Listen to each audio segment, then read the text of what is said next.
5 points, come on out.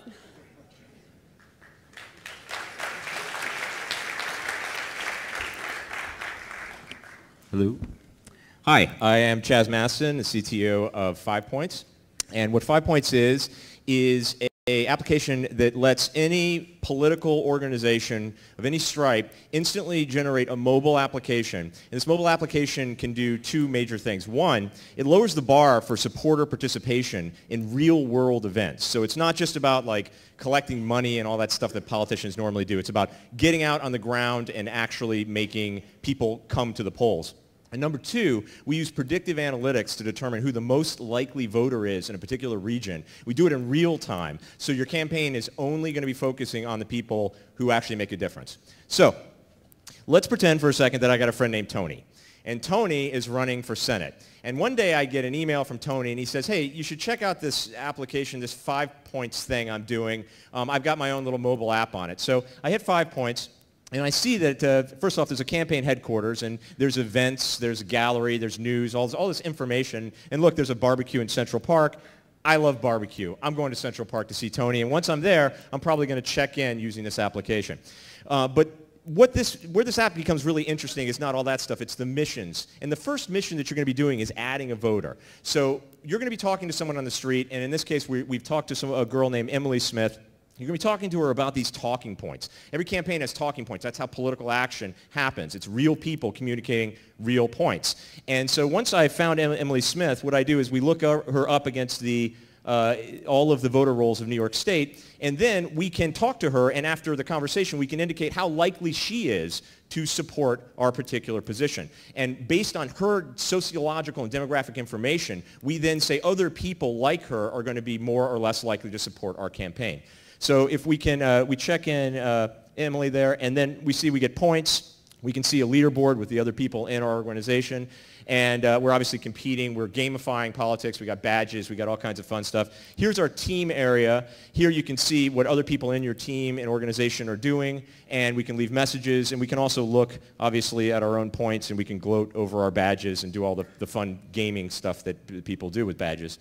And now let's go take a look at our missions. So this is where the rubber meets the road. We are launching today. This is our launch. And we have 10 real-world missions. They're actually not all real-world because there are social missions, Twitter missions, and Facebook missions, pushing things out. But most of this stuff is about changing things in the real world. And let's start by going to the calling missions. So because I signed in with Facebook, we automatically look up your Facebook friends, and we correlate it against the voter rolls, and we correlate it against also their phone number indexes. So immediately, without having to put their phone numbers in, I've got my friends that come up that I need to contact, because affinity campaigning is the way you get people to the voting. It's not about like broadcasting anymore. It's about talking to your friends and saying, hey, you got to come vote for Tony. They come down to the polls, they vote for Tony, Tony gets elected.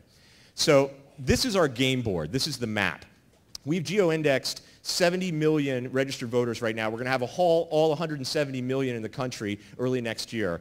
And what this allows us to do is walk around the neighborhood and see the people in our neighborhood. Literally look at the doors and go door to door, because, guys, this is how politics gets done. It happens door to door. It's all local. And this is how you change the world. As you go to the door, you knock on the guy's door and you say, hey, I want to talk to you. And now a campaign has a way in real time to get that information back and adjust their campaign strategy for it. So there's a lot of other stuff I'm not going to have time to show you.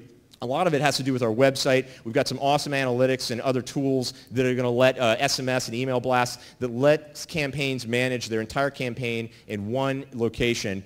And this is looking at the key of our map. Once we've checked in people, we get their phone records, we get their how much they've responded, how likely they are to vote, and once again, everything's going to be visible to the campaign manager. So I was rushing a little bit, sorry, but the important thing to take away is that we all know Foursquare, right? This is Foursquare for politics, but instead of checking in a location, you're talking to voters, and you're checking in with all of us. And instead of becoming a mayor of a coffee shop, you can be the mayor. Thank you. All right, so I will do the first part of that question. This is for 5 points, and the first question was, can you generate an app instantly? How does the instant generation work?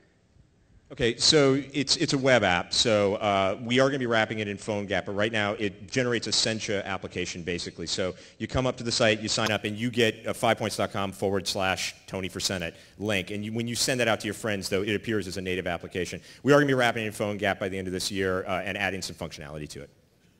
And then the second part of the question was about the fuzziness and the HTML5. You answered it? Awesome. All right, great. Esther.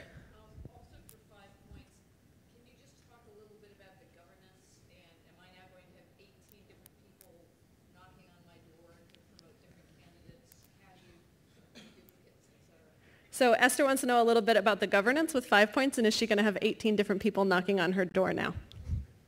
We hope so.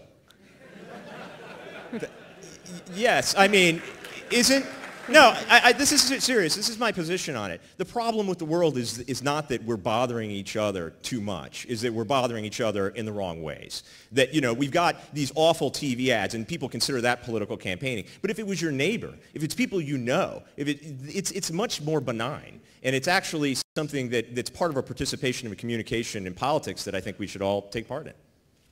Awesome. Any questions for Pixable or Crowd Scanner?